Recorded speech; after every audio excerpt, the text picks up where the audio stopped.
हरियाणा के बॉर्डर पर किसानों के चल रहे धरनों को लेकर सुप्रीम कोर्ट के निर्देशों के अंतर्गत गठित कमेटी और किसानों के बीच चंडीगढ़ में एक बैठक हुई है, जिसमें किसान नेता सुखजीत सिंह ने कमेटी के समक्ष किसानों की पूर्व में दी गई 12 मांगों के साथ साथ एक नई मांग भी रखी है। सभी बिंदुओं पर आधारित एक रिपोर्ट तैयार कर सुप्रीम कोर्ट में पेश करेगी। कमेटी सुप्रीम कोर्ट को किसानों की मांगों और उनके पक्ष को पूरी तरह से अवगत कराएगी, जिससे इस मुद्दे का समाधान निकल सके और किसानों को न्याय मिल सके।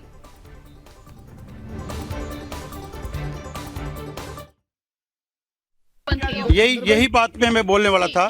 ये मैंने ही रखा था जब उन्होंने कहा, हमने कहा किसान मजदूर दो किसी फिरके के, किसी मजहब के, किसी राज्य के नहीं, किसान किसान है, मजदूर मजदूर है, चाहे वो कहीं से भी है। तो उस पर जो रिटायर्ड जस्टिस नवाब सिंह जी जो कमेटी के चेयरमैन, उन्होंने भी कहा, उन्होंने पक्ष रखा, बिल्कुल किसान, मैं भी किसान हूँ, मैं किसान की जानता हूँ, हालात जानता हूँ, मजदूर के हालात जानता हूँ।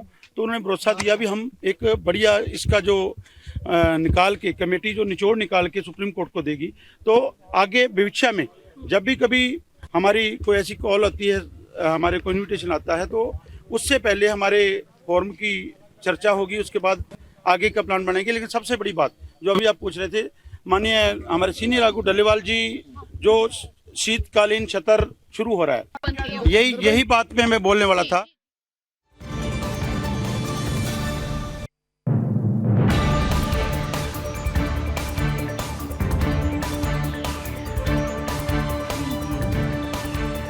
मांग रखी गई है कि सभी बिंदुओं की रिपोर्ट तैयार कर सुप्रीम कोर्ट में पेश करेंगे। बैठक में 12 मांगों के साथ एक और मांग रखी गई है। सुप्रीम कोर्ट कमेटी और किसान दलों के बीच बैठक, सभी बिंदुओं की रिपोर्ट तैयार कर सुप्रीम कोर्ट में पेश करेंगे। बैठक में 12 मांगे थी और 12 मांगों के साथ अब एक और मांग जो है वो रखी गई है। किसान लगातार अपनी मांगों पर अडिग हैं। सुप्रीम कोर्ट कमेटी और किसान दलों के बीच बैठक हुई है। बैठक में 12 मांगे थी, 12 मांगों के साथ एक और मांग जो है वो किसानों की रखी गई है।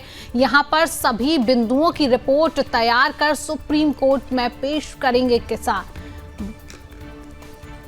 सुप्रीम कोर्ट कमेटी और किसान दलों के बीच ये बैठक, जहां पर सभी बिंदुओं पर आधारित एक रिपोर्ट तैयार कर सुप्रीम कोर्ट में पेश की गई है और किसानों की मांगों और उनके पक्ष को पूरी तरह से अवगत कराएगी, जिससे इस मुद्दे का समाधान निकल सके और किसानों को न्याय मिल सके।